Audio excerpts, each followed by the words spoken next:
Hey guys, how's it going? It's Alex of Coyote Star Astrology, and this is my new moon in Sagittarius video for our new moon in Sagittarius on November 26th, 2019. I'm very excited about this new moon because it just so happens to be on my sun on my solar return. So, who better to tell you about a new moon in Sagittarius than a Sagittarius, if I do say so myself? So let's look at our chart here. We have the moon and the sun conjunct at 4 degrees Sagittarius. And being that Jupiter rules Sagittarius, Jupiter is the star of the show. Jupiter encourages expansion, especially when Jupiter is alongside Venus. We can see that Jupiter and Venus are conjunct in the chart. This is a signature that is associated with indulgence. It's kind of a party time signature. It's kind of like going to the grocery store and saying screw it and putting everything you want in the cart and just living it up. So this is a pretty positive signature, having Jupiter conjunct Venus.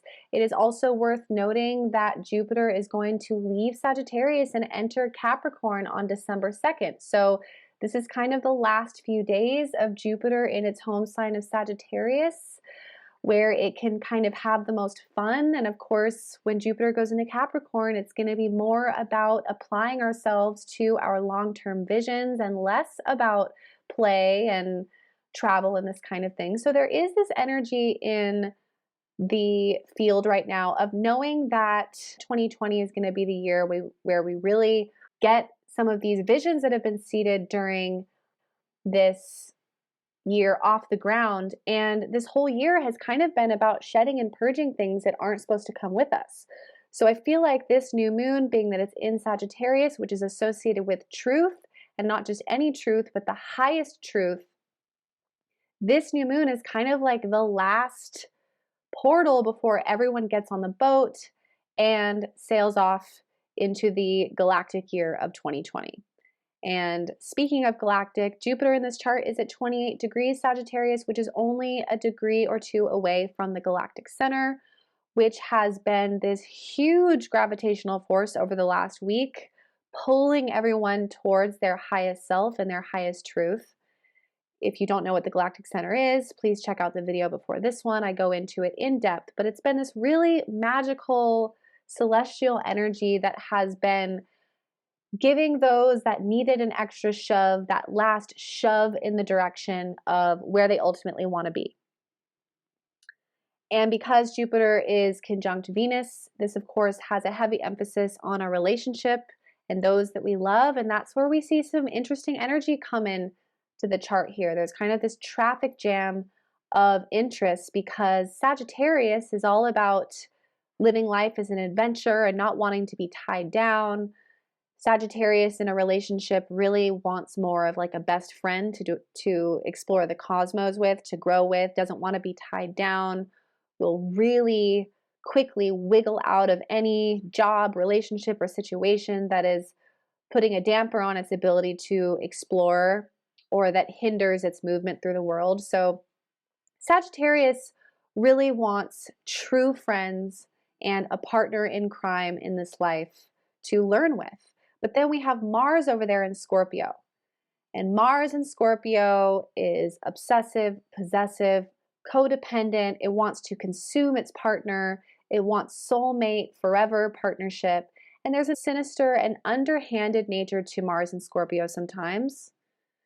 This can be the crazy ex-girlfriend, ex-boyfriend who burned your house down when they find out that you're with someone else. It's kind of like that off-kilter vibe.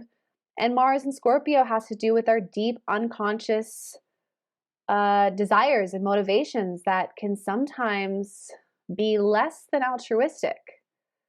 Mars in Scorpio is very hedonistic.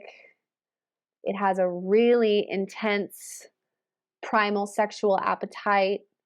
It wants more, more, more. It wants to possess. It wants more money.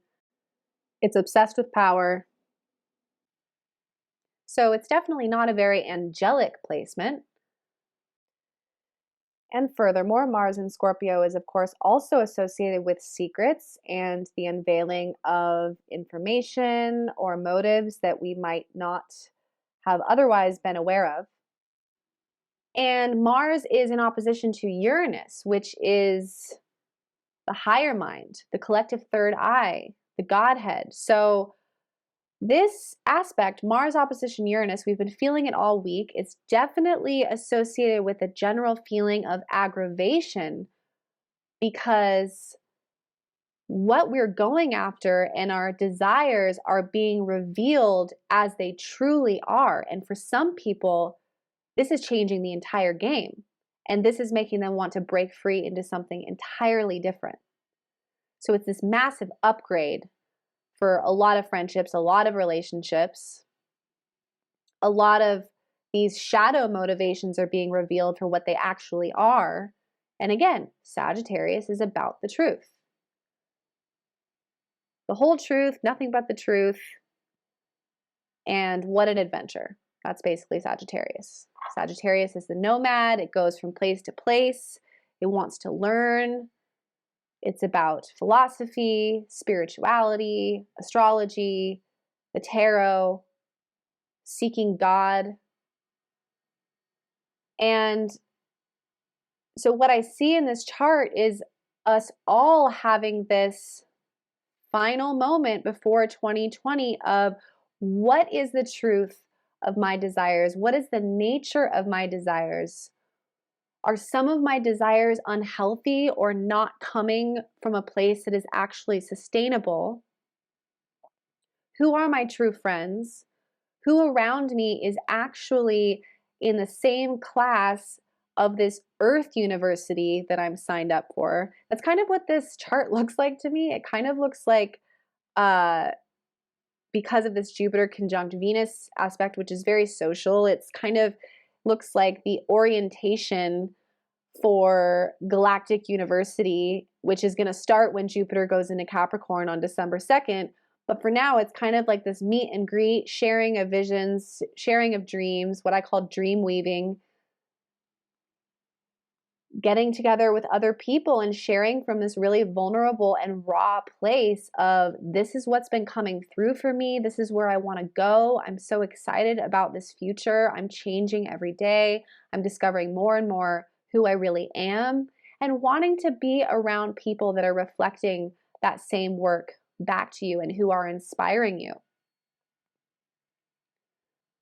And another aspect of this chart that contributes to truth being revealed is that Neptune will go direct the day following this new moon. And when a planet prepares to station, retrograde or direct, it comes to a standstill and there's an accumulation of that lesson or that energy through the field.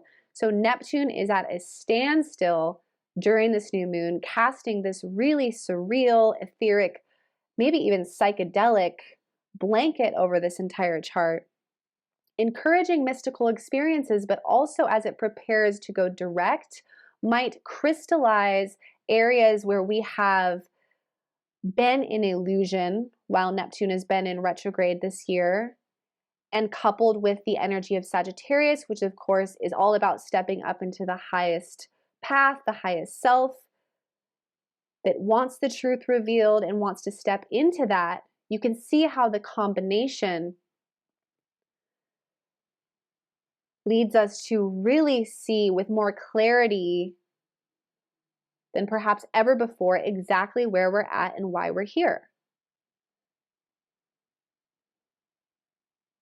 And because there's so much heightened inspiration around this galactic center energy, and we do have predominantly Sagittarius in the chart, which is about being optimistic. Sagittarius has just evolved out of Scorpio. It really doesn't want anything to do with that. It's kind of like, yeah, man, I know life's hard and I know we're all suffering and whatever, but like, hey, let's look on the bright side. Let's go have some fun. Let's play.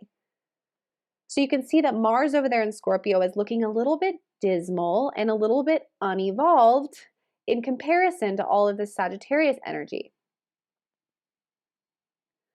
So I have a feeling that the friendships and the relationships that aren't making us feel this excitement about where we're going, are going to have to go through some kind of change or be severed in order for us all to be on our path. And that Uranus opposition to Mars over there is definitely assisting with that. And Neptune is in this really interesting relationship in this chart as it prepares to go direct with Saturn and Mercury. Saturn at 17 degrees Capricorn, Mercury at 14 degrees Scorpio, Neptune at 15 degrees stationing. So when Neptune moves forward, it's going to activate Saturn, our long-term goals, our plans, and Mercury in Scorpio, our deep desires and our ideas that have depth. So you put all three together, and it's like, I see now clearly where I want to go moving forward with my visions, Neptune, long-term goals, Saturn, and deep desires, Mercury and Scorpio. It's like an aha moment. This is where I'm at. This is the true me. Sagittarius is very primal. It's very in its body. It's into things in its natural state. It's like, take off that mask. I want to see you. And with that being said, Mars in Scorpio in its highest expression, especially in opposition to Uranus, is a Kundalini awakening. So it can be connecting with others in a very tantric and experimental way, but a Kundalini awakening occurs when density has been eradicated and eliminated from the energetic body. So anything that is holding us down is really kind of coming to the surface now so that we can see what the truth really is. All right, you guys, thank you so much for tuning in. I hope you have an amazing new moon. And if you would like to reach out to me for a reading, you are more than welcome to do so. I will put my website right here, as well as down in the description box. Thank you guys so much, and I will see you in the next video.